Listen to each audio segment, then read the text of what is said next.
میں نے جنوری کی اپنے پوڈ کاسٹ میں کچھ پیشین گوئیاں کی تھیں جو موجودہ کشیدگی کے بارے میں تھی۔ اس وقت کے بیشتر مبصرین اور تجزیہ کار اس امکان کو بعید از قیاس سمجھ رہے تھے کہ امریکہ اور اسرائیل ایران کے ساتھ براہ راست فوجی تصادم میں الجھ جائیں گے۔ کوئی بھی اس منظرنامے کو سنجیدگی سے نہیں لے رہا تھا کہ ایک مکمل علاقائی جنگ چھڑ جائے گی جو امریکہ اور اسرائیل کے گلے پڑ جائے گی۔ اسرائیلی معیشت بری طرح تباہ ہو چکی ہوئی ہے اور شمالی اسرائیل سے لاکھوں افراد بے گھر ہو چکے ہوئے وہاں پر۔ امریکی انتظامیہ کو اب احساس ہو رہا ہے کہ وہ ایک ایسی جنگ میں پھنس گئی ہے جس سے نکلنے کا اب کوئی آسان راستہ نہیں ہے۔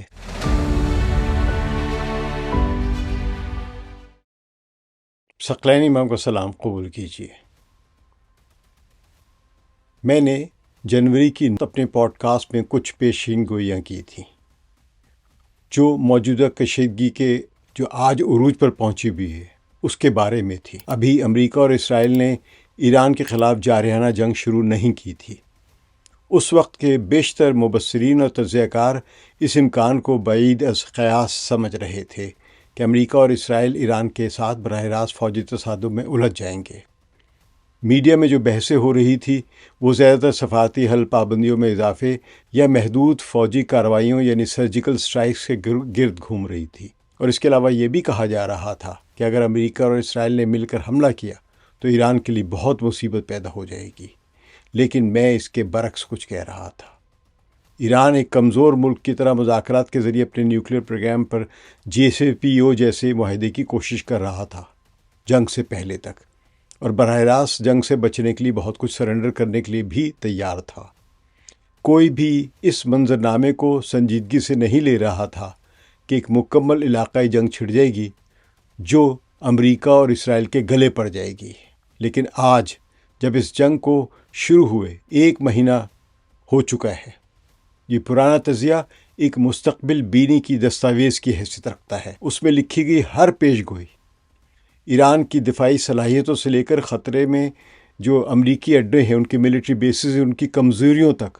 میں نے لفظ استعمال کیا تھا کہ یہ سٹنگ ڈکس ثابت ہوں گے امریکہ کے ملٹری بیسز اس خطے میں، اور سینئر امریکی فوجی افسران کی جنگ کی مخالف پوزیشن سے لے کر ممکنہ نتائج تک سب کچھ آج حقیقت میں ڈھلتا نظر آ رہا ہے۔ خدا کا شکر ادا کرتا ہوں کہ اس نے درست رہنمائی کی۔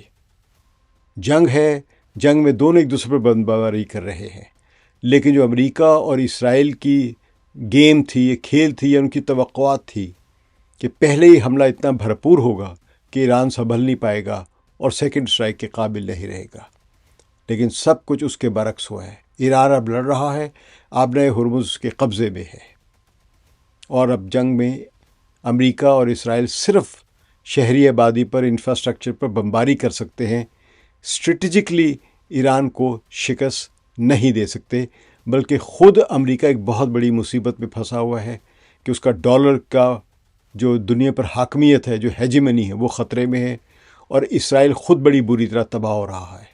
تو لہٰذا اب یہ جنگ وار آف ایٹریشن بن چکی ہوئی ہے، جس کا اسٹریٹجک ایڈوانٹیج نہ اسرائیل کو ہے نہ امریکہ کو، اور اگر اسٹریٹجک ایڈوانٹیج ہے تمام تباہیوں کے باوجود تو ایران کو ہے۔ تو اس پرانے تجزیے میں سب سے پہلے ایران کی دفاعی حکمت عملی کو تفصیل سے پیش کیا گیا تھا، اور اس بات پر زور دیا گیا تھا کہ مغربی میڈیا اسے مسلسل کمزور اور ناکام بنا کر پیش کر رہا ہے کہ ایران تو بہت کمزور ہے، ٹھہر ہی نہیں سکے گا۔ حقیقت یہ ہے کہ ایران کی دفاعی حکمت عملی محض روایتی فوجی طاقت نہیں، بلکہ ایک multi Laird, complicated, multi dimensional یعنی کثیر الجہتی، اور ایسیمیٹرکل یعنی غیر متناسب نظام ہے جو برسوں کی تیاری، علاقائی تنازعات کے تجربات اور ایران پر سخت ترین سینکشنز یعنی بین الاقوامی پابندیوں کے دوران پروان چڑھا ہے۔ ایران نے اپنی دفاعی پالیسی کا محور ایسیمیٹرکل وارفیئر یعنی غیر متناسب جنگ کو بنایا ہے۔ اس کا مطلب یہ ہے کہ وہ براہ راست روایتی تصادم سے گریز کرتے ہوئے دشمن کی کمزوریوں کو نشانہ بنانے کی ایک اسٹریٹجی اپناتا ہے۔ اس اسٹریٹجی کے تحت ایران کے پاس 3 بڑے ہتھیار ہیں۔ پہلا ہے اس کا بیلسٹک میزائل پروگرام۔ ایران کے پاس ہزاروں بیلسٹک میزائلز ہیں، جن میں سے کئی ایک کی رینج تو 2000 کلومیٹر سے زیادہ ہے۔ شہاب، قدر، خیبر شکن، سجیل، جیسے جو میزائل ہیں نہ صرف اسرائیل، سعودی عرب اور متحدہ عرب امارات تک پہنچ سکتے ہیں، بلکہ ان کی پریسیشن یعنی درستگی کے ساتھ جو نشانہ لگانے کی صلاحیت اور تیز رفتاری جو ہے وہ بہت زیادہ ہے، اور اس کا ابھی تک کوئی بھی موجودہ نظام جو ہے اسرائیل کے پاس یا امریکہ کے ہڈوں پر جو لگے ہوئے ہیں وہ ان کو روک نہیں سکتے، ان کو بہت مشکلات پیدا ہو رہی ہیں۔ دوسرا ہتھیار ہے ہائپرسونک میزائل، فتح میزائلز۔ ایران نے 2023 میں فتح نامی ہائپرسونک میزائل متعارف کرایا تھا، جو ماخ 5 کی رفتار سے سفر کرتا ہے، یعنی آواز کی رفتار سے 5 گنا زیادہ تیز۔ یہ میزائل جو روایتی ایک قسم کے اینٹی میزائل سسٹم ہوتے ہیں، میزائل مخالف کو روکنے کے لیے جو دفاعی نظام ہوتے ہیں، ان کو چکمہ دینے کی صلاحیت رکھتے ہیں۔ یہ اس تجزیے میں کہا گیا تھا جو ہم نے 9 جنوری کو شائع کیا تھا کہ یہ ٹیکنالوجی ایران کو علاقائی جنگ میں برتری دیتی ہے۔ آج ہم دیکھ رہے ہیں کہ اسرائیل کے جدید ترین دفاعی نظام جسے آئرن ڈوم، ڈیوڈ سلنگز اور ایرو سسٹم کہا جاتا ہے، تھاڈ بھی ہیں اس میں، پیٹریاٹ سسٹم بھی ہے، ان سب کو ایران کے میزائل کے حملوں کے سامنے پسینہ آ رہا ہے۔ یہ تھکتے جا رہے ہیں، ان کے جو انٹرسیپٹرز ہیں وہ ڈپلیٹ ہوتے چلے جا رہے ہیں۔ تیسرا ہتھیار جو تھا وہ ڈرون سوام اور کروز میزائلز۔ تو ایران کے پاس ڈرونز ہیں جو ایک ساتھ سوام کی شکل میں حملہ کرتے، یعنی پورے کے پورے دل کے دل آتے ہیں۔ تو اس پرانے تجزیے میں خاص طور پر اس بات پر زور دیا گیا تھا کہ امریکی دفاعی ماہرین خود تسلیم کرتے ہیں کہ خلیج فارس میں موجود امریکی بحری بیڑے یا ایئر کرافٹ کیریئرز جو آئے تھے اور جو ان کے ملٹری بیسز ہیں وہ ڈرون سوامز حملوں کے سامنے بے حد کمزور ہیں۔ اس تجزیے میں جو جنوری کو پبلش کیا تھا ہم نے، اس میں یہ بھی واضح کیا گیا تھا کہ ایران کی دفاعی حکمت عملی صرف ہتھیاروں تک محدود نہیں، بلکہ اس میں A2AD کا تصور مرکزی حیثیت رکھتا ہے، یعنی دشمن کو علاقے میں داخل ہونے سے روکنا، اور اگر وہ داخل ہو جائے تو اس کی موومنٹس کو مفلوج کر دینا۔ اس مقصد کے لیے ایران نے خلیج فارس میں تیز رفتار کشتیوں، آبدوزوں اور ساحلی بیلسٹک میزائلوں کا ایک ایسا نیٹ ورک تیار کیا ہوا ہے جو کسی بھی نیول اٹیک یعنی بحری حملے کو ناکام بنا سکتا ہے۔ اس پچھلے تجزیے کا ایک اور اہم حصہ وہ تھا جہاں مشرق وسطیٰ میں موجود امریکی فوجی جو اڈے ہیں، ملٹری بیسز ہیں، ان کو تفصیلات پیش کی گئی تھی۔ ان بیسز کو عام طور پر امریکی فوجی طاقت کا مظہر سمجھا جاتا ہے، لیکن اس تجزیے میں انہیں 2 دھاری تلوار قرار دیا گیا تھا۔ مشرق وسطیٰ میں اس وقت امریکہ کے تقریباً 40,000 سے زائد فوجی تعینات تھے، جو 50,000 ہو گئے ہیں، جو خطے میں مختلف ملٹری بیسز پر پھیلے ہوئے ہیں۔ قطر میں العدید ایئر بیس امریکہ کا سب سے بڑا ایئر بیس ہے، جہاں ہزاروں فوجی اور جدید ترین جنگی طیارے موجود تھے۔ یہ اڈہ خلیج فارس کے کنارے واقع ہے اور ایران کے بیلسٹک میزائلوں کی رینج میں آتا ہے۔ عراق میں عین الاسد ایئر بیس ہے، ایران کی سرحد سے چند سو کلومیٹر کے فاصلے پر ہے۔ یہاں 2500 سے زائد امریکی فوجی تعینات ہیں۔ یہ اڈہ نہ صرف ایران کے میزائلوں کا ہدف ہے، بلکہ عراق میں موجود ایران دوست جو ملیشیائی عسکریت پسند ملیٹنٹس ہیں ان کے لیے بھی سب سے قریب ترین ہدف ہے۔ تو سعودی عرب میں پرنس سلطان ایئر بیس کو حالیہ برسوں میں وسعت دی گئی تھی، مگر یہ بھی ایران کے شارٹ رینج میزائلوں کی زد میں ہے۔ متحدہ عرب امارات میں الظفرہ ایئر بیس اور بحرین میں شیخ عیسیٰ ایئر بیس، جہاں پہ امریکی نیوی کی اور ایئر فورس کے اہم آپریشنل بیسز موجود ہیں، اور یہاں پہ امریکہ کا 5th فلیٹ جس کا ایک بنیادی کام ہی ہے کہ وہ آبِ ہرمز کو کھلا رکھے گا، وہ بھی ان کی زد میں تھے ایران کے میزائلوں کی۔ لیکن یہ بھی ایران کے میزائلوں کے ایک آسان اہداف نوالۂ تر ثابت ہو رہے ہیں۔ جنوری میں پیش کیے گئے تجزیے میں خاص طور پر اس بات پر زور دیا گیا تھا کہ یہ اڈے اگرچہ امریکہ کو علاقائی موجودگی فراہم کرتے ہیں، لیکن یہی ملٹری بیسز اڈے جو ہیں یہ کسی بھی بڑے تنازع میں امریکی فوجیوں اور اثاثوں کے لیے سب سے بڑا خطرہ بن سکتے ہیں۔ اس بات کو خود امریکی دفاعی ماہرین نے تسلیم کیا ہے، یعنی یہ سٹنگ ڈکس ہے، خطرہ ہیں، اتنے سارے ملٹری بیسز اور اس خطے میں ہونا، یہ تقریباً سبھی نے، امریکی تجزیہ کاروں نے، ملٹری ڈیفنس اینالسٹ جو انہوں نے یہ کہا تھا۔ تو ایک مرحوم پروفیسر ہے چلمرز جانسن، انہوں نے اپنی کتاب بلو بیک ٹرائلوجی میں واضح کیا کہ بیرون ملک امریکی فوجی تعیناتی سے پیدا ہونے والا غیر متوقع رد عمل در حقیقت امریکہ کے لیے طویل مدتی خطرات کو جنم دیتا ہے۔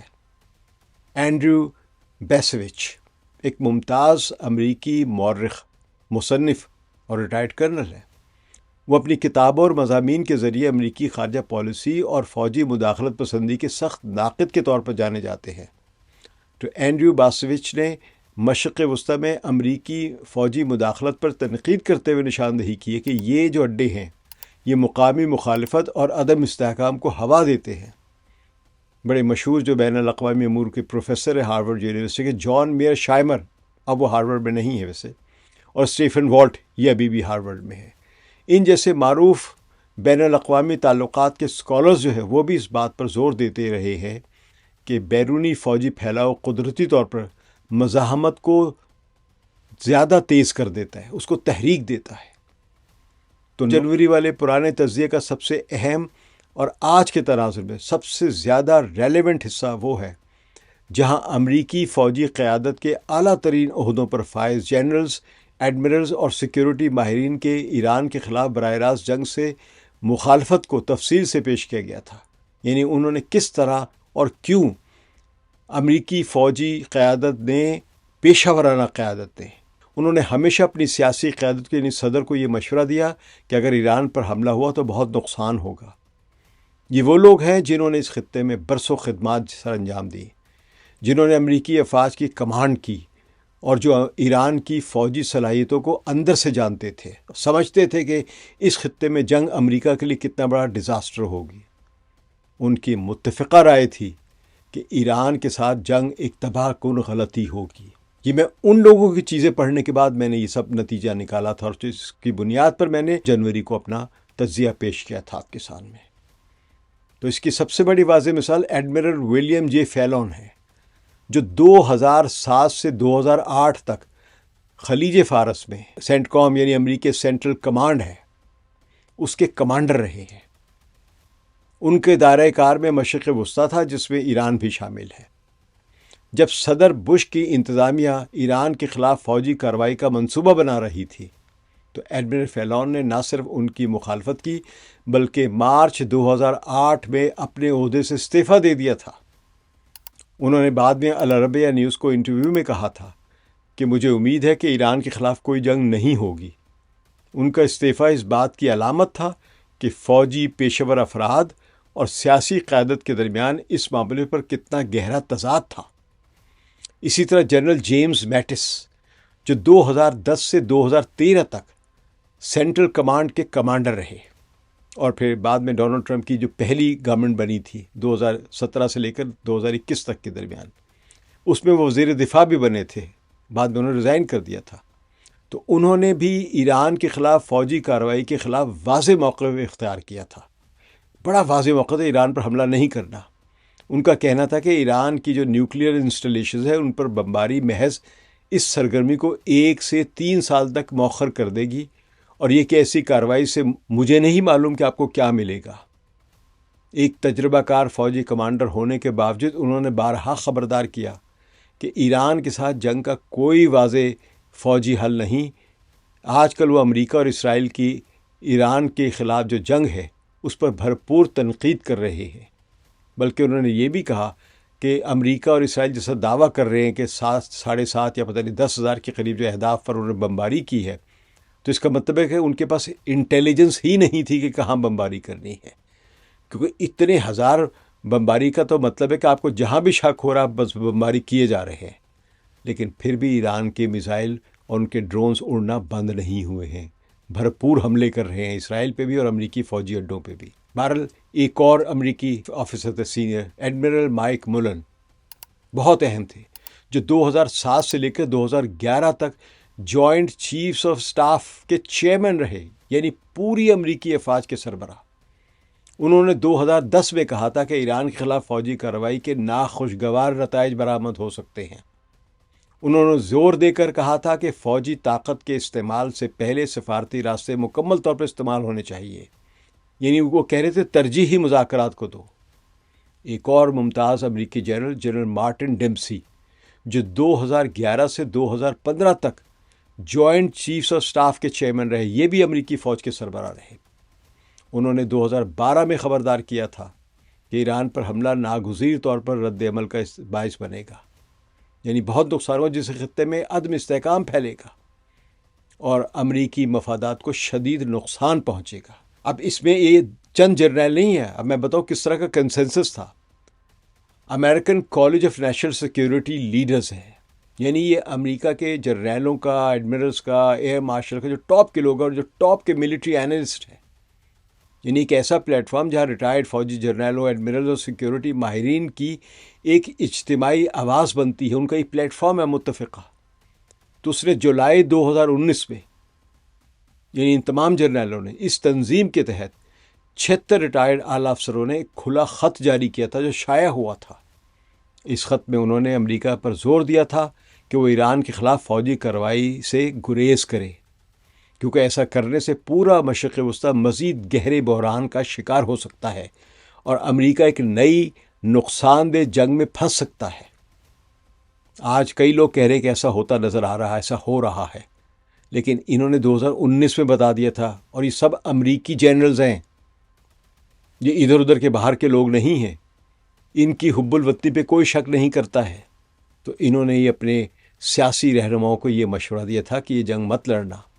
یہ تمام فوجی رہنما جو خطے کی براہ راست اسٹریٹجک ذمہ داری سنبھالنے والے اعلیٰ ترین عہدوں پر فائز رہے تھے، اس بات پر متفق تھے کہ فوجی کارروائی نہ صرف اپنے اصل مقصد میں مؤثر ثابت نہیں ہوگی، بلکہ اس کے نتیجے میں ایک وسیع تر تصادم خطے میں امریکی مفادات کو اور زیادہ نقصان پہنچائے گا اور طویل المدتی سلامتی کے نئے خطرات پیدا ہو جائیں گے۔ لیکن ان تمام تنبیہات کے باوجود، ان وارننگ کے باوجود، امریکی سیاسی قیادت، خاص طور پر وہ حلقے جو اسرائیلی مفادات کو امریکی مفادات پر ترجیح دیتے ہیں، انہوں نے ان پیشہ ور فوجی افراد کی بات کو نظر انداز کیا۔ اس 9 جنوری کے تجزیے میں یہ بھی بتایا گیا تھا کہ امریکہ میں ایران سے جنگ کے خلاف صرف یہی لوگ نہیں، وہاں امریکہ سے جڑے کچھ طاقتور جنگ کے حامی لابیز بھی ہیں، جن میں سر فہرست نیو کانس ہے۔ ان کے علاوہ Jewish institute for national security of America ہے، جسے جنسا کہا جاتا ہے۔ یہ ایک ایسا تھنک ٹینک ہے جو امریکہ میں اسرائیلی پالیسیوں کی حمایت کرنے والے گروپ کا ایک بااثر حصہ سمجھا جاتا ہے، یعنی اس کو اسرائیلی لابی کا ایک حصہ کہہ سکتے ہیں۔ تو انہوں نے امریکی جرنیل جو جنگ کے بارے میں خبردار کر رہے تھے اپنی سیاسی قیادت کو، انہوں نے ان کو جھوٹا ثابت کرنے کے لیے اس جوئش لابی نے بھی کچھ بہت سارے جرنیل خریدے یا ان کو شامل کیا، ریٹائرڈ جو تھے۔ تو انہوں نے جنوری 2024 میں جنسا کی طرف سے 77 ریٹائرڈ امریکی جرنیلوں اور ایڈمرلز جو ہیں اور ایئر مارشل جو ہیں، ان کا ایک خط جو ہے وہ شائع کروایا، جس میں امریکہ سے مطالبہ کیا گیا کہ وہ ایران کے جوہری پروگرام کو روکنے کے لیے اسرائیلی فوجی کارروائی کی حمایت کرے۔ اچھا، انہوں نے بھی نہیں کہا کہ امریکہ خود حملہ کرے۔ انہوں نے جب بہت زیادہ دباؤ بنا ان جوئش لابی کا، تو انہوں نے کہا ہاں جی، اچھا یہ وہ جنرل الگ ہیں جو جوئش لابی کا حصہ بنے ہیں، اور جو میں نے پہلے جنرلز بتائے ہیں وہ الگ ہیں، جنہوں نے اپنی قوم کے مطابق، اپنی قوم کی ضروریات کے مطابق اور اپنی قومی سلامتی کے مطابق مشورہ دیا تھا کہ امریکہ کا ایران پر حملہ کرنا نقصان دہ ہوگا، سخت نقصان دہ ہوگا۔ اور جو جوئش لابی کے زیر اثر تھے، انہوں نے کہا کہ نہیں، امریکہ جو ہے وہ اسرائیل کی کسی بھی فوجی کارروائی کی حمایت کرے۔ یہ خط دراصل ان پیشہ ور فوجی رہنماؤں کی اجتماعی رائے کے بالکل برعکس تھا جن کا ابھی میں نے اوپر ذکر کیا ہے۔ تو یہ ظاہر کرتا ہے کہ امریکہ میں فوجی حلقوں میں بھی 2 واضح دھڑے ہیں، ایک وہ جو تجربہ کار اور پیشہ ورانہ مہارت کی بنیاد پر جنگ کے خلاف ہے، اور دوسرا وہ جو سیاسی اور اسرائیلی لابی کے زیر اثر جنگ کے حامی ہے۔ بدقسمتی سے صدر ٹرمپ کی موجودہ انتظامیہ نے دوسرے گروپ یعنی اسرائیلی لابی کی بات سنی، اور اب اس کے تباہ کن نتائج سامنے آ رہے ہیں۔ میں یہ عرض کر دوں کہ جو اب تباہ کن نتائج سامنے آ رہے ہیں، اتنے تباہ کن تو خود ان امریکی جرنیلوں نے بھی نہیں بتائے تھے کہ اتنے تباہ کن ہو جائے۔ انہوں نے کہا تھا تباہ کن ہوگا، امریکہ پھنس جائے گا، لیکن جس طرح آج امریکہ پھنس گیا ہے اور اس کے پاس سوائے اس کے علاوہ کوئی چارہ نہیں، یا تو سرنڈر کرے، ایران کی بات مانے، یا وہاں پر ایٹم بم مارے، یا اس سے زیادہ بربادی لائے۔ لیکن اسٹریٹجک ایڈوانٹیج امریکہ کو آج کچھ نہیں مل رہا ہے وہاں پہ۔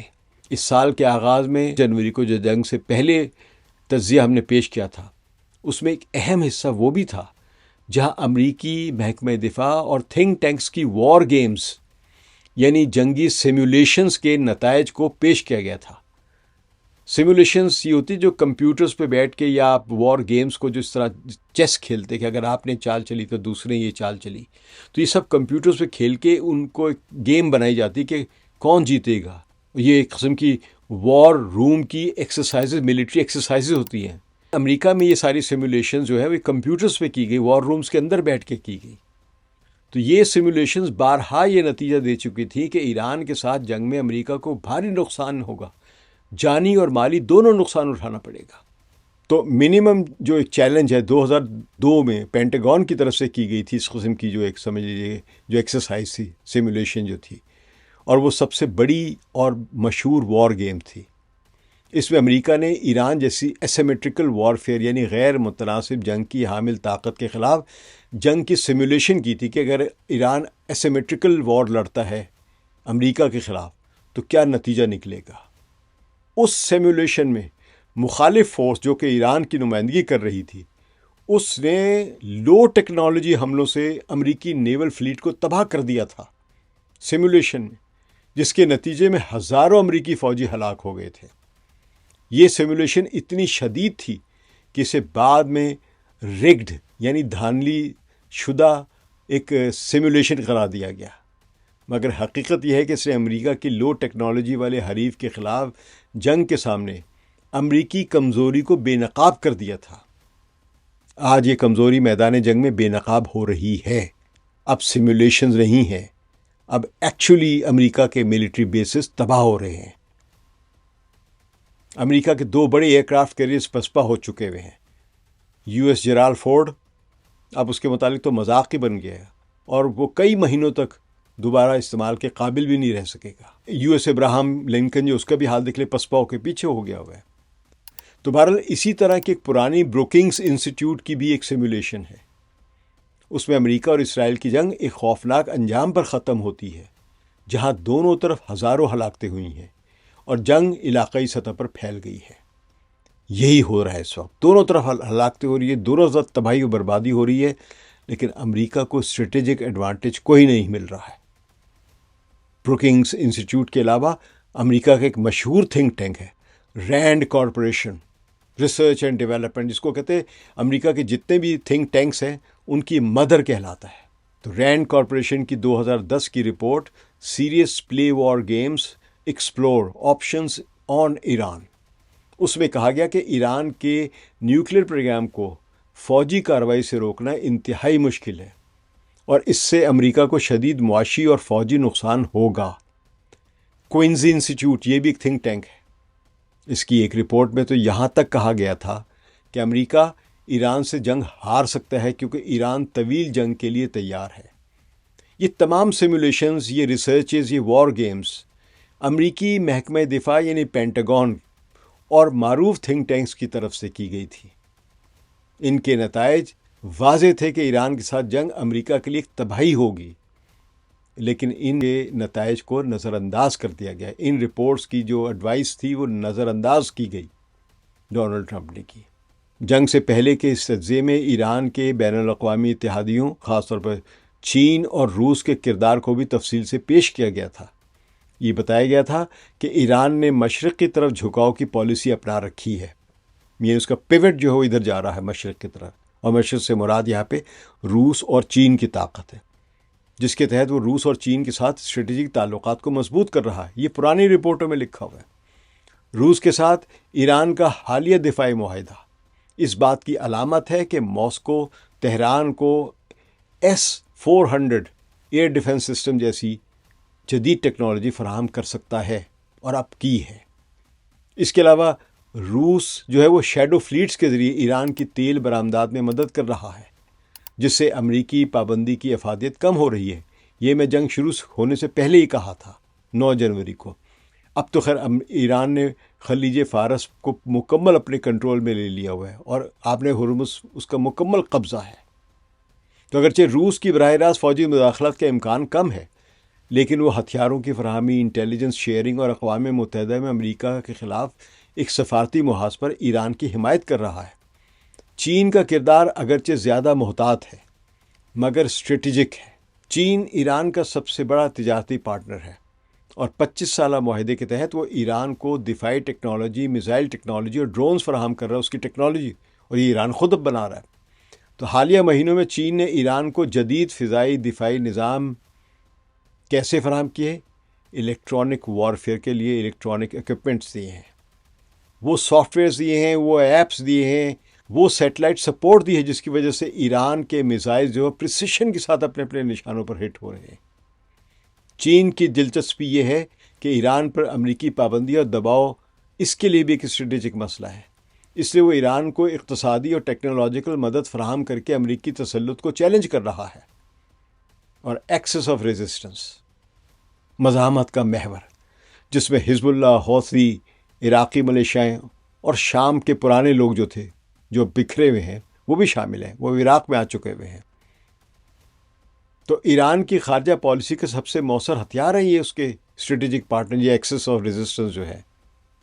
ہم نے جنوری کے اس تجزیے میں پیش گوئی کی تھی کہ اگر امریکہ یا اسرائیل ایران پر حملہ کرتے ہیں تو یہ گروپ متعدد محاذوں پر دشمن کو مشغول کر دیں گے، مصروف کر دیں گے، پھنسا لیں گے۔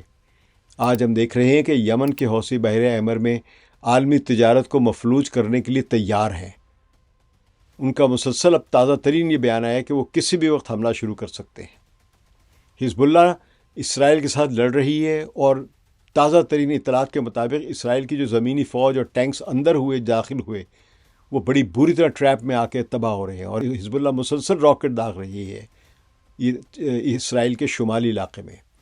اسرائیل جواباً حزب اللہ کے شہریوں پر بمباری کر رہا ہے، تو اپنے شہریوں کو محفوظ کرنے کے لیے اب حزب اللہ نے اپنے ہی علاقے کے جو جنوبی یعنی لبنان کے جو لوگ تھے جو حزب اللہ کے حامی بھی ہیں، ان میں مسلمان ہیں یعنی شیعہ، سنی اور عیسائی بھی ہیں، ان کو اس نے پیچھے دھکیل دیا ہے، خود لے گیا پیچھے کہ آپ یہاں اس علاقے میں نہ رہیں۔ اسرائیل شہروں میں اوپر، کیونکہ اسرائیل کا طریقہ یہ ہے کہ وہ سویلینز پہ بمباری کرتا ہے، جو اس نے غزہ میں کیا، تو ان سب کو معلوم تھا حزب اللہ کو کہ یہ شہری آبادی پر ہی بمباری کریں گے، تو انہیں شہری آبادی کو پیچھے کر دیا ہوا ہے، جو ہجرت کر کے چلی گئی، کوئی 8 سے 10 لاکھ کے قریب پیچھے جا چکی ہوئی ہے۔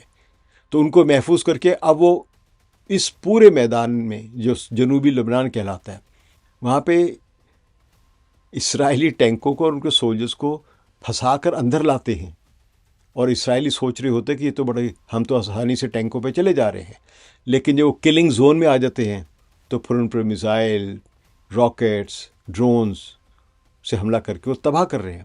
اب تک 30 سے زیادہ مرکاوا ٹینکس جو ہے اسرائیل کے، وہ تباہ ہو چکے ہوئے ہیں، اور تازہ ترین خبر یہ ہے کہ اسرائیل میں کی بہت ساری ہلاکتیں بھی ہوئی ہیں وہاں پہ، جس کو اسرائیلی میڈیا بیان نہیں کر رہا ہے، لیکن دعوے کیے جا رہے ہیں کہ بہت بڑا نقصان ہوا ہے، اور یہ تو اسرائیلی میڈیا بھی تسلیم کر رہا ہے کہ ویری سیریس لاس ہوا ہے وہاں پہ۔ اعداد و شمار کچھ نہیں دے، لیکن بڑے یہ جو میں نے انگریزی اخبارات پڑھے ان کے وہاں کے۔ تو اب یہ جو عراقی ملیشیاں ہیں، جو اس کا ایک اور اتحادی ہے ایران کا، وہ اس نے آپ نے سنا ہی ہے کہ وکٹوریا جو کیمپ ہے جو کہ بغداد میں ہے، وہاں سے سیف ایگزٹ کی درخواست دی، اور نیٹو اور امریکہ کے دونوں کی افواج وہاں سے ہجرت کر گئی ہوئی ہے، جا چکی ہوئی، بھاگ گئی ہوئی ہے، اور باقی اڈوں پر بھی یہی حال ہونے والا جو عراق میں ہے۔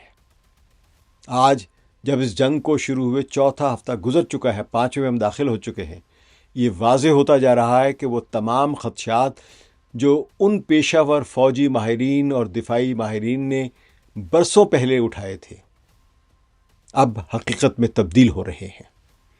اسرائیل جو اس جنگ کا اصل محرک ہے، اس کو ایران کی طرف سے تاریخ کی سب سے شدید میزائل حملوں کا سامنا کرنا پڑ رہا ہے۔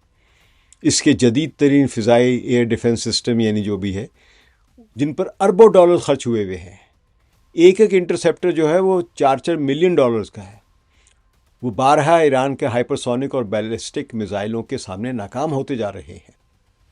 اسرائیلی معیشت بری طرح تباہ ہو چکی ہوئی ہے، کھربوں میں نقصان ہو چکا ہوا ہے، اور شمالی اسرائیل سے لاکھوں افراد وہاں بھی 3 سے 5 لاکھ کے درمیان جو شمالی اسرائیل میں اسرائیلی شہری آباد تھے، وہ پیچھے آ گئے ہوئے، وہاں پہ وہ بے گھر ہو چکے ہوئے وہاں پہ۔ تو امریکی مفادات کو بھی بھاری نقصان پہنچا۔ خلیج فارس میں جو امریکی بحری اڈے ہیں، ملٹری بیسز، وہ راکھ کا ڈھیر بنتے جا رہے ہیں۔ عراق میں امریکی اڈوں پر ڈرون اور میزائل حملوں میں اضافہ ہوا ہے. بغداد میں امریکی اڈے وکٹوریہ کیمپ کی تعیناتی، وہ فوجیوں کو جو ایک سیف ایگزٹ لینا پڑا ہے، وہ اس کا میں نے ذکر کر دیا ہے آپ سے. تو یہ سب کے سب پسپائی اور نقصان ہی نقصان ہے. امریکی انتظامیہ کو اب احساس ہو رہا ہے کہ وہ ایک ایسی جنگ میں پھنس گئی ہے جس سے نکلنے کا اب کوئی آسان راستہ نہیں ہے. اب صدر ٹرمپ سڑک پر کھڑے اس بھکاری کی طرح لگ رہے ہیں جو آوازیں لگا رہا ہو، اللہ کے واسطے جنگ بند کرا دو، مولا بھلا کرے گا تمہارا. یہ وہی منظر نام ہے جس کے بارے میں admiral Fallon, general Mattis, general Mullen, general Dempsey اور 76 دیگر ریٹائر امریکہ کے جنرلوں نے خبردار کیا تھا. انہوں نے کہا تھا کہ ایران کے ساتھ جنگ کوئی معمولی فوجی آپریشن نہیں ہوگی، یہ ایک طویل اور کھینچی جانے والی اور انتہائی تباہ کن جنگ ہوگی. اور آج وہی ہو رہا ہے. میرا جنوری والا پرانا تجزیہ اس بات کی دستاویز ہے کہ امریکہ کی موجودہ انتظامیہ جو اس وقت صدر ڈونلڈ ٹرمپ اور ان کی ٹیم پر مشتمل ہے، اس نے ان تمام پیشہ ور فوجی رہنماؤں، اسٹریٹجسٹوں اور دفاعی ماہرین کی بارہا دی جانے والی تنبیہات کو نظر انداز کیا. انہوں نے اپنی قومی سلامتی کے مفاد کو اسرائیلی مفادات کے تابع کر دیا اور ان لابیز کی بات سنی جو جنگ سے سیاسی مالی فائدہ اٹھاتے ہیں، جو ڈیفنس انڈسٹری کے لوگ جن کو پیسے بنانے ہوتے ہیں صرف. نتیجتاً آج امریکہ ایک ایسی جنگ میں گھیرا ہوا ہے جس کا انجام ذلت آمیز شکست، خطے میں امریکی اثر و رسوخ کی شدید کمی اور امریکی عوام پر بھاری مالی اور جانی جو ٹیکس لگنے ہیں اس جنگ کے بعد، وہ ان کی صورت میں نکل رہا ہے.